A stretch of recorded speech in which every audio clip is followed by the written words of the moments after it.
Amen. Amen. Shalom. Amen. Amen. Je disais, shalom, peuple de Dieu, que le Seigneur Dieu nous Shalom. bénisse. Amen. Shalom, shalom. Amen. Merci beaucoup, Pasteur Timothée, pour ce grand privilège encore que tu m'accordes ce soir. Partager encore un peu de la part du Seigneur. Amen. Amen. Amen.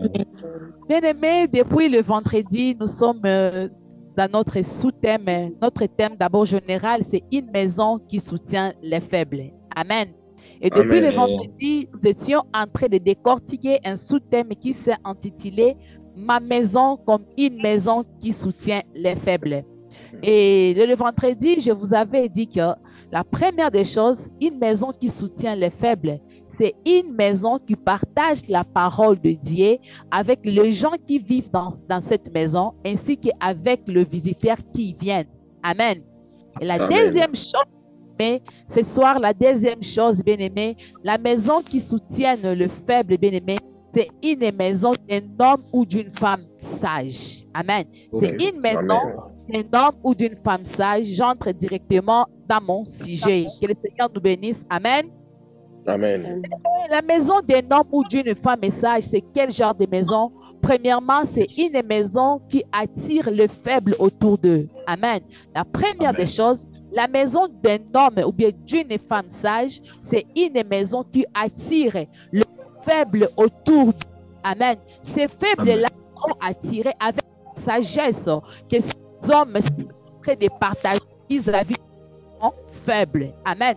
Mais c'est là qui va permettre que les gens viennent autour de toi. Amen. Ça, j'ai comparé ça avec l'abeille et les... Je m'excuse par les termes. Vu comme le miel, les abeilles sont attirées par le miel. C'est de la même manière que les gens seront attirés par toi suite à la que les a déposé en toi. Amen. Les gens faibles seront attirés par toi. Les gens faibles viendront t'écouter vu la sagesse que tu seras en train de les communiquer. Amen. Okay. J'aimerais lire, bien aimé, 1 Roi, le verset 4 à 34. 1 Roi, verset 4 à 34. Je lis au nom de Jésus. Il y avait des gens de tous les peuples pour entendre la sagesse de Salomon. Il y avait les gens de tous les peuples qui voulaient attendre la sagesse de Salomon. De la part de tous les rois de la terre qui avaient entendu parler de sa sagesse. Amen. Bien-aimés, les gens, bien-aimés, Salomon avait atteint un niveau où sa réputation, bien-aimé, était internationale suite à la sagesse qui était en lui. On nous dit clairement que les rois aussi, il y avait d'autres rois qui venaient seulement pour attendre ce que Salomon sera en train de faire quoi? De partager avec d'autres personnes. D'autres rois. Mais je ne sais pas si le président qui voyageait très temps ici pour venir écouter un seul président. Donc, cet président a une forte sagesse en lui. Amen. Qui fait en sorte, bien aimé, que les gens, que d'autres présidents venaient forts. Amen. Ce n'était pas pour rien que les gens venaient écouter la sagesse de Salomon. Ce n'était pas pour rien. La réputation, bien aimé, s'était répandue dans tout le pays du monde. Amen. Ce qui fait en sorte, bien aimé, que quand Salomon partageait sa sagesse à une personne, et la personne est là, voyait que la sagesse de Salomon l'a beaucoup aidé. Amen. L'a soutenu, lui qui était dans les faiblesses, cette sagesse-là l'a rendu fort. Cette personne-là allait témoigner. Amen.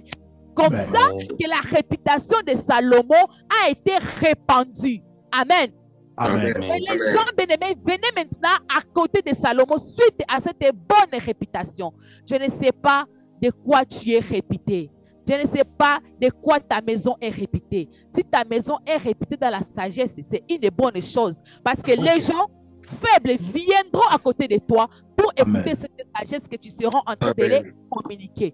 Amen. Bien-aimé, j'ai lu la Bible. Je n'ai pas vu là où on nous a dit que les gens venaient écouter la sagesse de Salomon. Mais je n'ai pas vu là où Salomon a dévoilé les secrets des gens. On nous parlait seulement de la sagesse. Amen. Mais je n'ai pas dit les secrets en détail que Salomon était en train de détailler. Amen. Ce qui fait en sorte que les points forts aussi de Salomon, je pense, je l'ai dit, était aussi de garder les secrets des gens. Parce que plusieurs personnes faibles, ils viennent dire leurs secrets intimes. Et quand tu es un homme sage, tu vas apprendre à garder leurs secrets. Ça aussi, ça fait la force de Salomon. Parce qu'une personne sage, bien-aimé, il apprend à garder les secrets. C'est comme ça que les gens viendront. Parce que, bien-aimé, nous tous, bien-aimé, nous avons des problèmes. Nous sommes des hommes faibles. Amen. Et nous courons derrière une personne à qui nous trouvons qu'il a la maturité en vie de nous aider. Amen. Si dans Salomon, il n'y avait pas eu la maturité, je ne crois pas si les gens pouvaient repentir cette histoire que Salomon était un homme sage. Je ne le crois pas. Mais là, dans Salomon, il y avait la maturité. C'était un homme qui savait garder les secrets des gens. C'est pourquoi les gens venaient autour d'eux. Bien-aimés, les gens aiment. Les gens qui aiment garder les secrets.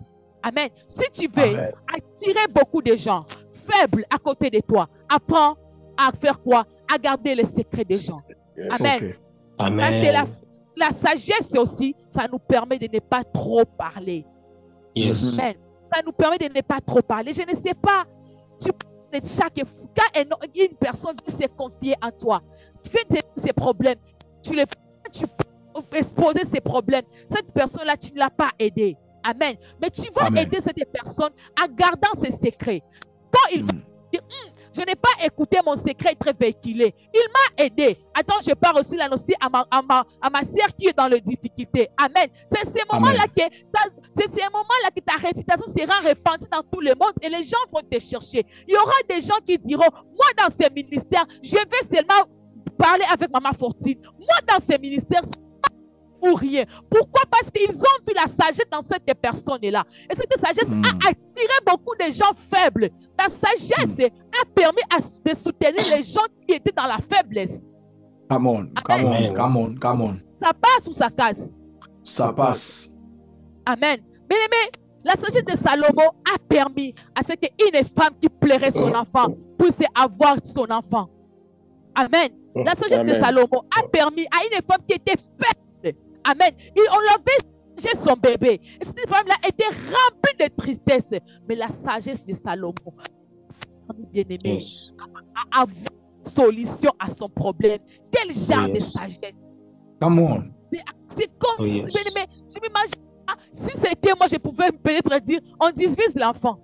Je pouvais même dire que la venait pleurer parce que la dame là qui avait pas d'autrui, qui pleurait fortement. Amen. Peut-être à les voir, je pouvais avoir compris. Ah, c'est lui qui pleure comme ça, c'est que c'est son enfant. Amen. Mais regarde la sagesse de Salomon. La sagesse de Salomon.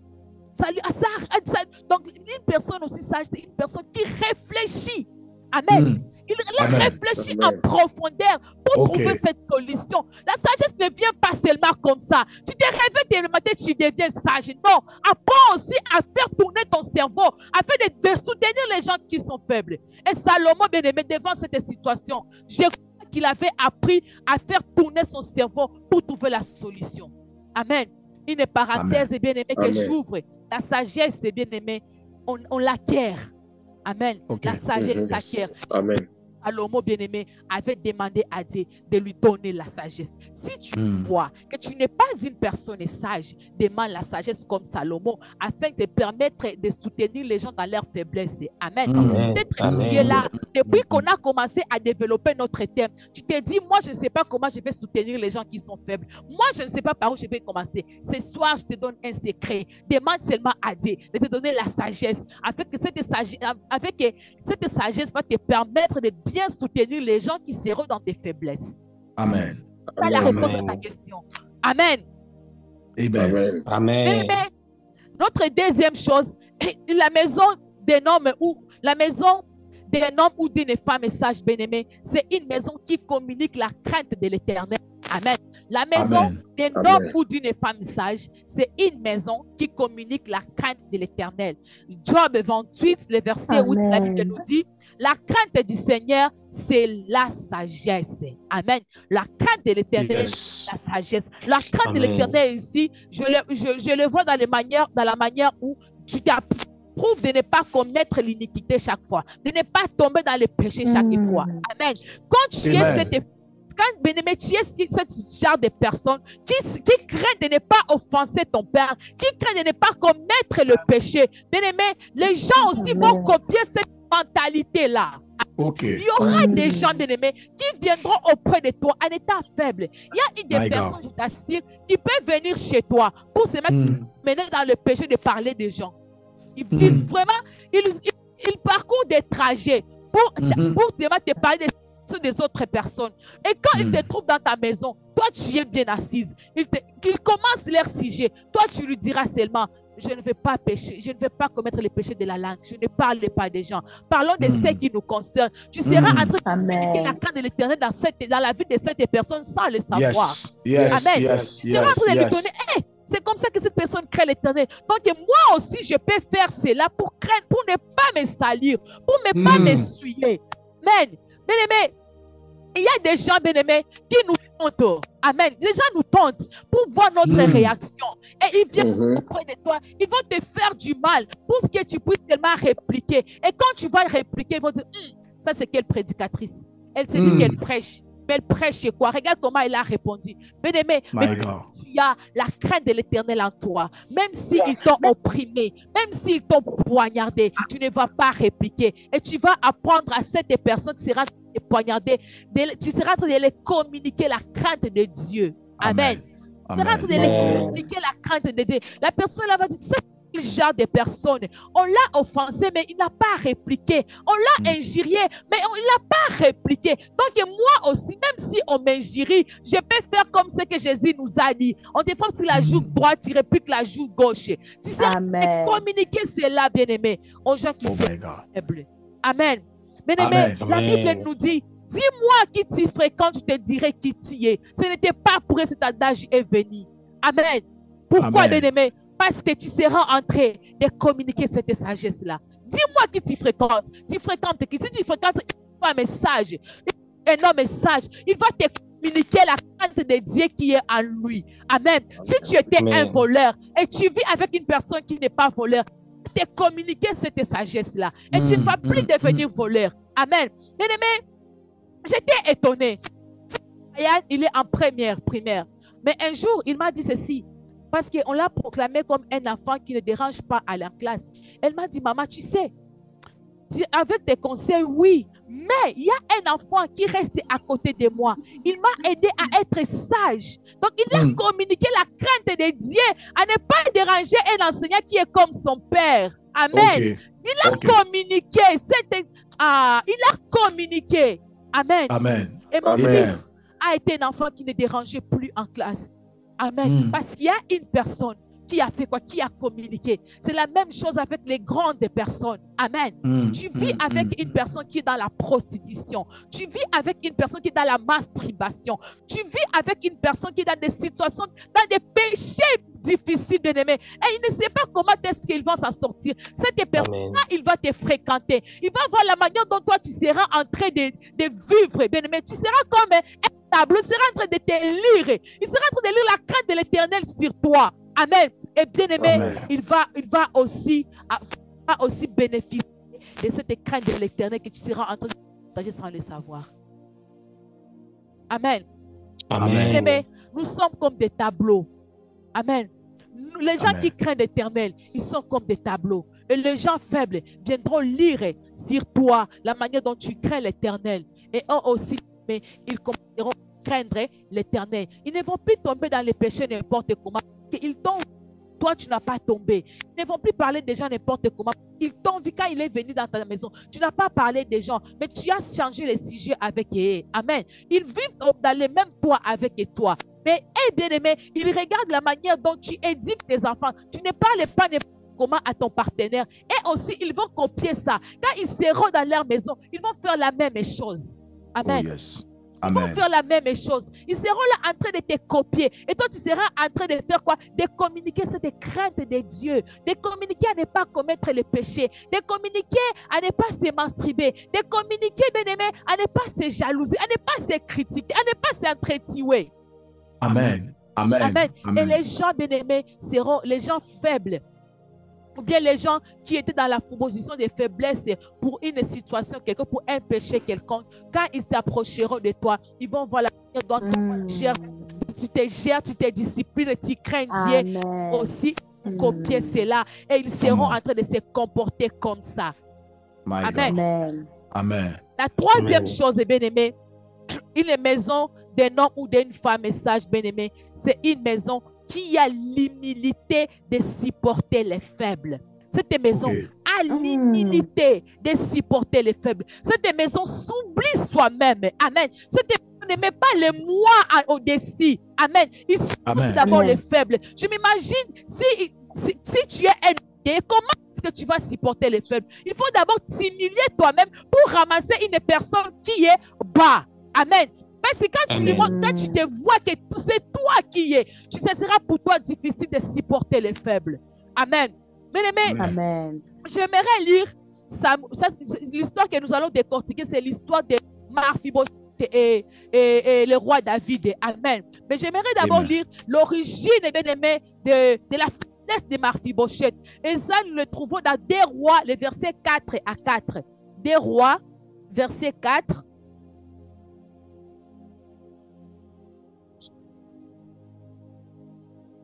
Nous le trouvons dans 2 Rois, le verset 4. Répétez les points.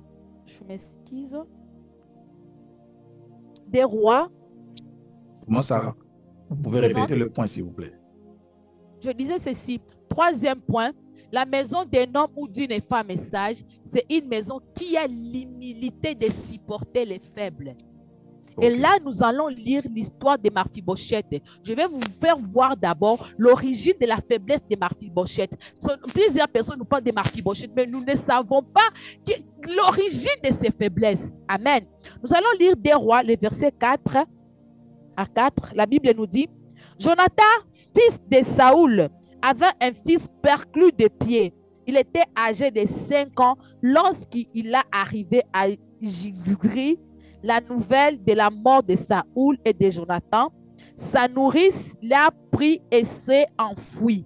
Et comme elle s'est précipitée de sa fuite, il tomba et resta boité. Son nom était Mephibosheth. Cette personne n'était pas née, bien-aimé, avec l'handicap. Il n'était pas né comme ça. Mais bien-aimé, sa nourrice, quand elle prenait fuite, elle était tombée et s'est enfermée. Mephibosheth puisse être une personne boitée, une personne perclue de pied, une personne handicap. Amen. Il y a plusieurs personnes dans les situations de leur vie qui développaient un handicap. Amen. Amen. Retenez d'abord ça. Amen. Je reviens maintenant dans 2 Samuel, le verset 9 à le verset 9. 2 Samuel, le verset 9. 2 Samuel 9, 3, la Bible nous dit, 9, 3, la Bible nous dit, le roi dit, y a-t-il plus personne de la maison de Saoul pour que j'use envers lui la beauté de Dieu? Et Shiba répond au roi, il y a encore un fils de Jonathan, perclus de pluie. Bien-aimé, il y a encore un fils de Jonathan, perclus de pluie. Si tu ne peux pas citer le nom de Mephibosheth, regarde les rejet des gens. Il n'avait pas cité le nom de Mephibosheth. Il a son infirmité. Ça, il a dénigré cette personne. Malgré qu'il était infirme, il a un nom quand même. Pourquoi il n'a pas cité qu'il y a un fils de Jonathan qu'on appelait Mephibosheth, mais il s'est précipité à dire qu'il y a un fils de Jonathan perclus de pluie pour seulement faire prévenir le roi David que cette personne que tu cherches, bien-aimé, n'est pas une bonne personne. Je continue, bien-aimé. Perclus de pluie. Le roi lui dit, où est-il? Et Shiba répondit au roi, il est dans la maison de Makir, fils d'Amiel. Et le roi David envoya le chercher dans la maison. Amen. Bien-aimé, malgré qu'on a présenté le roi David de cet homme-là, perclus de pluie. Amen. Parce qu'il était un homme qui était handicap. Et les handicapés, les gens qui étaient les empires, il n'était pas important, bien-aimé. J'imagine, sa nourrice était bien-aimée, il s'était enfoui. Cet enfant bien-aimé, il a souffrant de l'handicap à l'âge de 5 ans. Amen. Sa nourrice n'était plus là. Je m'imagine son état. Depuis 5 ans, il n'y a personne qui prenait soin de lui. Amen. J'imagine qu'il y avait des cheveux qui arrivaient, je ne sais pas où. Ses ongles étaient sales. Il sentait déjà. Je ne sais pas, parce qu'il n'y avait personne pour prendre soin de Marfibosheth. Et c'est ce qui était l'objectif de cette personne-là, de ne pas citer d'abord les noms de Marfibosheth au niveau du roi. C'était pour dégoûter le roi de ne pas faire appel à Marfibosheth. Amen. Il y a des gens bien-aimés qui dégoûtent les gens de ne pas nous faire du bien. Et malgré ça, il faut toujours nous faire du bien. Parce que, bien-aimés, ce sont les gens humbles. Amen. Yes. Ce sont les gens humbles. Amen. Bien-aimés, c'est ainsi que le roi David va demander qu'on puisse appeler Marfibosheth. Et Marfibosheth va venir dans la maison du roi David. Et ce qui m'a étonné, quand Marfibosheth, bien-aimé, arrive dans la maison du roi David, le roi David l'avait accueilli en bras ouverts. Dans le verset 7, bien-aimé, la Bible nous dit, David lui dit, ne crains point, car je vais te faire du bien à cause de Jonathan, ton père.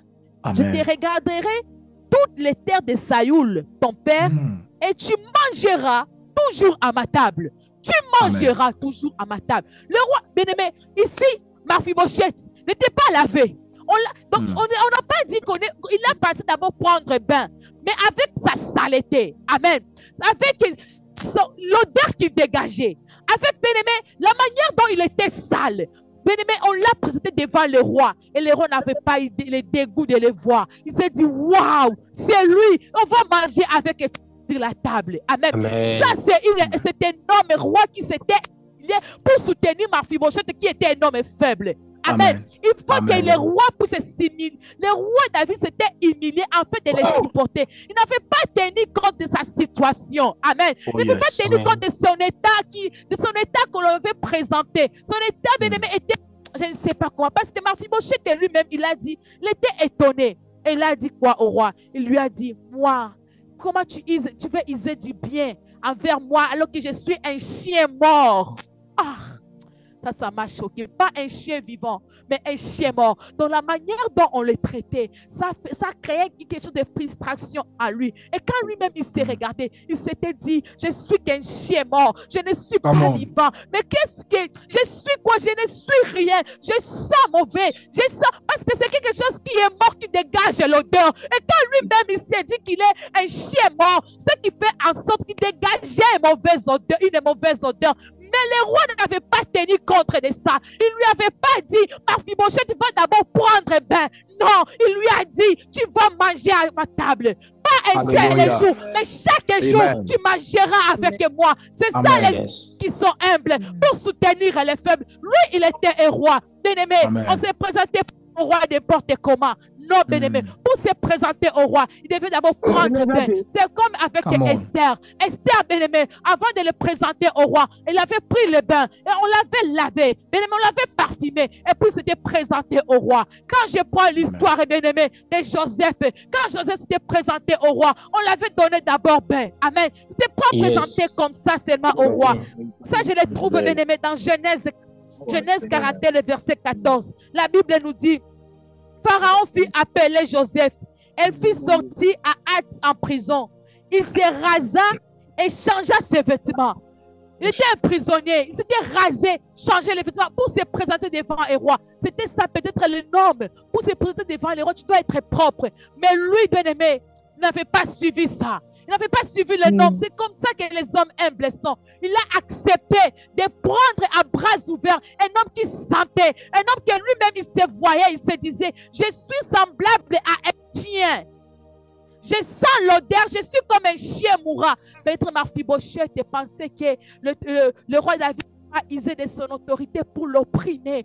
Plusieurs personnes qui usent de l'autorité pour opprimer les gens qui sont dans leur faiblesse. On les aider, ils les enfoncent dans leur faiblesse et vu qu'ils ont un poids, vu la force qu'ils ont, ils les oppriment. Mais le roi David, vu son statut du roi, il n'avait pas opprimé, il n'avait pas chassé, il avait accueilli à bras ouverts. Oh yes. Amen. Bien-aimé, attention. Il y a des gens, quand ils occupent un rang quelconque, et quand ils occupent un rang quelconque, ils oppriment les gens qui sont faibles. Ils oppriment les gens qui sont dans des situations de faiblesse. Bien-aimé David, peut-être Marfibosheth croyait que ce que David devait faire, mais ce n'était pas le cas. Il lui a accueilli et lui a dit, je mangerai avec toi. Amen. Bien-aimé, femme de Pharaon, la femme de Potiphar, quand Joseph était dans la faiblesse, il avait opprimé parce que, bien-aimé, Joseph, il était un esclave. Bien-aimé, il a accusé, on l'a mis à tort à travers dans les prisons. Si mon Joseph, bien-aimé, il n'était pas dans la faiblesse d'un prisonnier, s'il était un enfant du roi, peut-être il pourrait y avoir un procès qui pourrait justifier son innocence. Mais parce qu'il était un homme faible, il n'y avait personne pour le justifier. Il n'y avait personne pour plaider à sa cause. Il y a des gens, bien-aimés, qui juste de leur autorité pour enfoncer les gens. Amen. Au lieu de soutenir les gens qui sont faibles, ils juste de leur autorité. La femme de Potiphar, il ne savait pas quel était l'avenir de Joseph. Il ne le savait pas. Il a opprimé ses mains. Il ne savait pas si Joseph, un jour, bien-aimé, il va être supérieur plus que son mari. Bien-aimé, les gens que tu opprimes aujourd'hui, tu ne sais pas leur avenir. Tu ne sais pas s'ils seront des présidents. Tu ne sais pas si un jour tu viendras te couper au devant pour demander la nourriture. Parce que j'imagine, quand la famine était abattue en Égypte, la femme de Potiphar et sa maison venaient aussi mendier la nourriture devant la maison de Joseph. Mais quand il était en train de l'accuser, il est accusé à suite de sa faiblesse. Mais quand il était un homme fort, il était venu demander la nourriture. Même si la Bible ne l'a pas mentionné. Parce que la Bible nous dit que les gens venaient demander au niveau de quoi? De Joseph qui était gouverneur. Il s'était humilié. Joseph maintenant possédait la force. Bien-aimé, arrêtons de négliger les gens dans leurs états. Il faut prendre. Mais si tu es un homme, si tu veux, humilie-toi pour supporter les faibles. Fais comme David. Il n'avait pas vu le statut de Mephibosheth, mais il l'avait soutenu dans son état de faiblesse. Pourquoi, bien-aimé? Parce que David, de lui, il s'était dit, moi aussi, je viens là. Et je vais t'avouer un secret. David, bien-aimé, son état était pire plus que Mephibosheth. Demande-moi pourquoi, je vais te dire pourquoi. Pourquoi? Parce que Mephibosheth s'est trouvé. Si il était orphelin, c'est pourquoi on ne prenait pas soin de lui. Si son père était en vie, peut-être on pourrait prendre soin de lui. Mais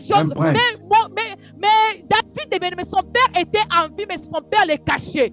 Et quand on est venu le oindre, il était sale. Bien-aimé, quand David, on est venu le oindre, il était dans quel état? Il venait où?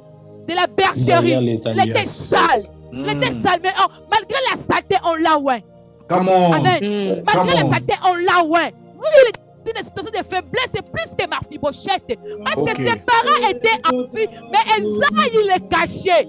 Alors que Mephibosheth, lui, il était orphelin. Qui nous prouve que si son père était là, il pouvait prendre soin de lui. Et il a fait reculer ses pensées. Il s'est dit, quand moi j'étais dans l'état de la faiblesse, on m'a j'étais devenu, on m'a il y avait l'onction sur moi. Moi aussi, malgré que Mephibosheth de cette situation, je dois m'humilier parce que les jours-là, Samuel s'était humilié pour rendre une personne qui avait la sueur. Parce que quand un berger est dans la bergerie, il a transpiré toute la journée. Il nous sent même l'odeur du porc. Il ne s'était pas même lavé. Mais cette odeur-là n'avait pas empêché moi de le oindre. Il s'était dit, moi aussi, je vais rendre l'appareil. Pourquoi? Parce que je me rappelle. Bien-aimé, c'est pourquoi nous a mis les rétroviseurs pour regarder derrière. Regardons de là où nous venons pour soutenir les autres. Ce n'est pas quand tu seras dans cette chaise de fauteuil, dans cette fauteuil royal là-bas, tu vas commencer à mépriser les gens. Tu vas commencer à te dire, on ne m'a pas aidé, moi je ne vais pas aider d'autres personnes. On ne t'a pas aidé. Pardon, je m'excuse. On ne t'a pas aidé. Si tu étais dans cette situation difficile, tu arrives à un échelon quelconque, c'est parce que Dieu t'a aidé. Si tu n'as pas vu les hommes, quand même, Dieu t'a aidé.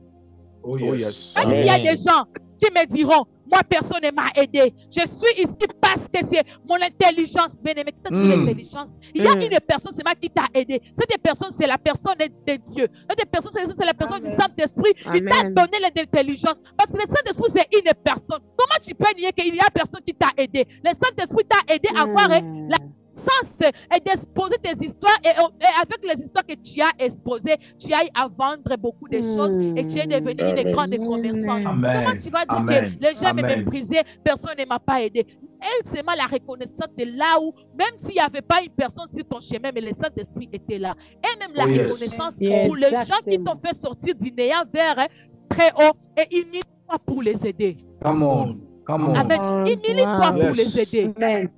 Mon Dieu. Ne regardez pas, il est qui, il vient d'où, son tribu c'est quoi, il a de quelle nationalité. Toi, humilie-toi pour ces... Amen. Bien-aimé, je m'imagine, le roi David, il était un roi. Il était un roi. Il n'était pas n'importe qui. Amen. Il était un roi qui était encore très puissant. Mais il s'était humilié. C'est ça l'humilité pour se tourner les gens qui est faible. Il s'était humilié pour faire sortir Mephibosheth dans son état et pour l'amener dans l'autre état de richesse. Parce que si tu continues à lire, tu vas voir que Mephibosheth avait eu les biens.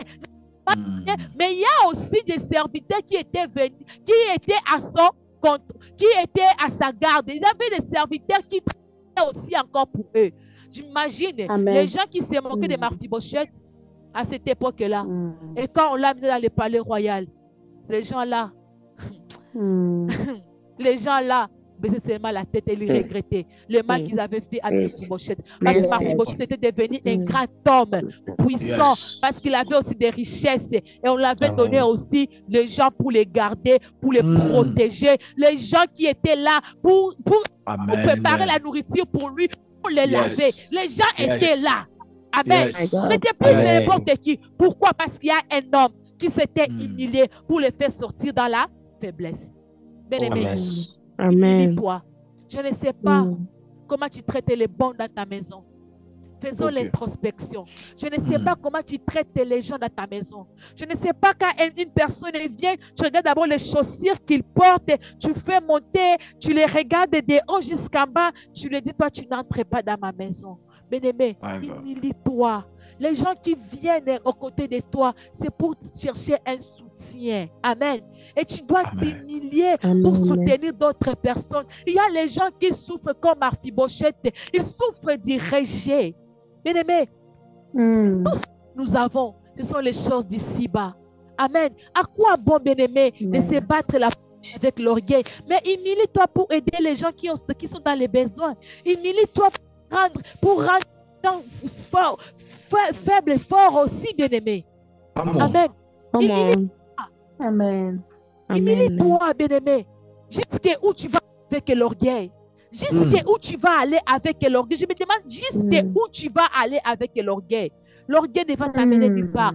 Mais apprends, ce monsieur-là, il était un roi. Il n'était pas n'importe qui. Je ne sais pas si tu te mets à la place des rois, accueillir un pauvre comme ça. Ce n'est pas pour tout le monde. C'est pour les gens humbles seulement. Il était n'importe qui. Il sentait mauvais. Mais ce sont les gens humbles seulement qui pourraient s'humilier afin de supporter Mephibosheth. My God. Amen. Bien-aimé, le pasteur Timothée, j'ai parlé avec lui et il m'a demandé de partager son témoignage avec nous ce soir. Et il m'a parlé, il m'a dit, Maman Sarah, tu peux partager ce témoignage. Ce témoignage, c'est quoi? Le témoignage, c'est les couples pastoraux, les couples pastoraux au Abantu l'avaient soutenu dans les moments de faiblesse. Amen.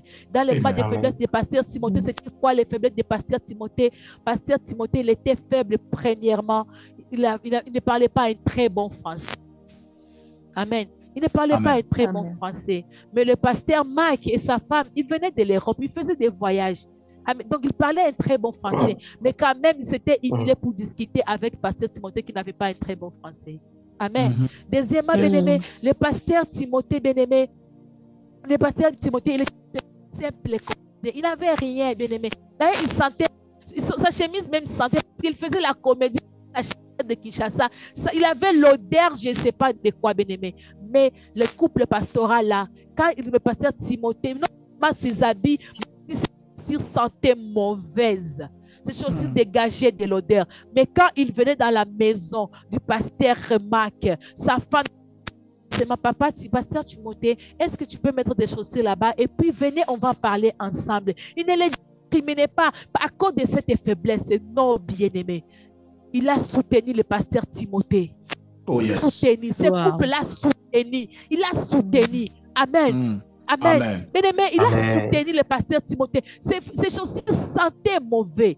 Mais on ne l'avait pas discriminé. Ces couples venaient voyager de l'Europe. Mais ce n'était pas dit, ah, nous venons de l'Europe. Il sent mauvais d'ailleurs. Il va faire quoi chez nous? D'ailleurs, on n'est pas de sa classe sociale, bien-aimé. Oh, Nous yes. ne sommes pas de ce niveau, bien-aimé. Mais le couple pastoral, là, il s'était humilié. Il a soutenu. Oh, yes. La première personne à pouvoir acheter le déodorisant pour le pasteur Timothée, c'était Moski. C'est la femme du pasteur Marc. Il a acheté le déodorisant pour lui dire, je cache ta faiblesse, c'est mon enfant. Quand tu verras d'autres personnes, tu vas Amen. sentir Oh, bon. yes. Et il a Come caché on. la faiblesse. Il a caché cette faiblesse de son enfant bien-aimé. Combien de Timothée nous opprimons? Regarde aujourd'hui là où il est. Combien de personnes nous faisons du mal? Combien de personnes, bien-aimés, ne paient pas? On a la capacité de payer leurs études, mais on ne les fait pas parce qu'on s'est dit que les gens pauvres. Ah, ça me fait mal, bien-aimé. Plusieurs personnes pensent que les gens pauvres sont des sorciers. Plusieurs personnes parce que les gens pauvres sont des sorciers. Tu es pauvre parce que tu as déjà donné, ta famille a déjà sacrifié pour la pauvreté. Vous avez un esprit de pauvreté. Je ne vais pas t'aider parce que mon argent aussi risque de partir. Bien-aimé, une personne pauvre n'est pas un sorcier. Paye seulement les études de cet enfant. Tu ne sais pas que ce sera un Timothée de demain. Tu ne sais pas, bien-aimé, tu sais que tu seras dans la vie de cette personne. Peut-être que tu seras le président de demain. Tu ne sais pas, bien-aimé. Supportons les faibles. Amen. Amen. Supportons. Yes, Il amen. acceptait de Amen. t'humilier. Acceptez de t'humilier, bien-aimé. Arrêtons de dire des choses de classe sociale. La classe sociale va t'amener où? La classe sociale d'abord n'amène pas au ciel. Il n'est pas de mon rang. Il n'est pas de mon genre. Il ne peut pas jouer avec mes enfants. Bien-aimé, ça va t'amener nulle part. Humilie-toi pour soutenir les gens. Il y a des gens que tu traverses même en route. Les gens, il manque même à quoi mettre sous la dent. Et dans ta poubelle, bien-aimé, tu jettes la nourriture. Il suffit seulement d'appeler cette sœur-là, viens manger. Demande de quoi? Ça ne va pas te changer. Tu seras toujours la même personne. Mais le fait seulement de t'humilier, d'accepter cette personne venir chez toi, s'asseoir sur ta chaise et lui donner à manger. C'est tout ce qu'il te demande. Pour soutenir les faibles, il faut t'humilier. La maison qui soutient Dieu, c'est une maison qui s'humilie. Que le Seigneur Dieu nous bénisse. Je sens que nous pouvons entrer dans la prière. Amen. Amen. Amen. Bien-aimé, là où tu es, bien-aimé, tu vas faire l'introspection de toi-même. Tu vas voir à tout moment, tu as manifesté l'orgueil, tu n'as pas aidé les gens. Tu as méprisé les gens, bien-aimé. Répands-toi, demande à Dieu, pardonne-toi. Que Dieu puisse nous pardonner, nous tous. À tout moment où, bien-aimé, nous avons manifesté l'orgueil. On n'a pas aidé les gens qui voulaient être aidés. Les gens qui avaient besoin de l'aide, on les a méprisés à cause de leur rang social. Bien-aimé, élève ta voix, commence à prier, demande pardon à Dieu. Seigneur Jésus, je viens devant de toi ce soir, et Père. Je me répands, mon Dieu, je demande pardon, Seigneur.